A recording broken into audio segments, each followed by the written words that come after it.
Sizlar bilan Imom al-Buxoriy majmuasini hovlisini ko'rib chiqamiz endi. Xo'p, bu yerda bor ekan ziyoratgoh, maqbaraga o'tish yo'li, muzeyga kirish, erkaklar va ayollar hojatxonasi bu yerda hozir. Bu hovlining ko'rinishi. Biza o'ng tomondan kirdik. O'ng tomondan kirib kelganda mana shunaqa joy bor.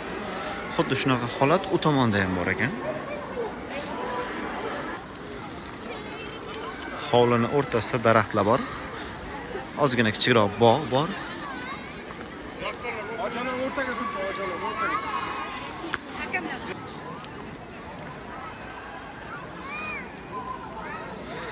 Hammaga ko'rinadigan Imom al-Buxoriy majmuasini oldi qismini orqa tomoni bo'ladi bu.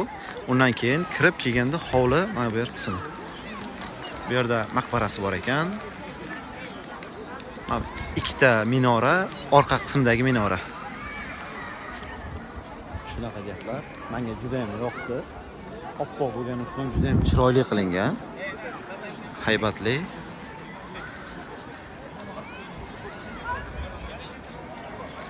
Kunduz kuni qanchalik chiroyli bo'ladi bilmadim, lekin kechasi juda ham chiroyli.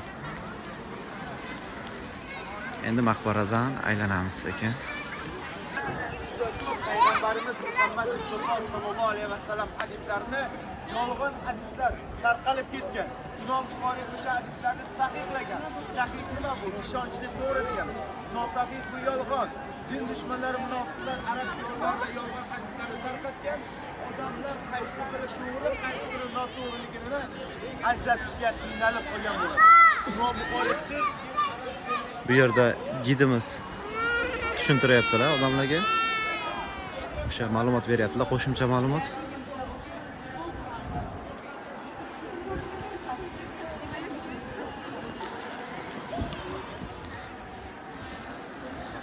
Hovlining umumiy holati mana shunaqada. Maqbara biroz teparoqda. Hovlini teparoq qilingan. Hozircha shular bizda.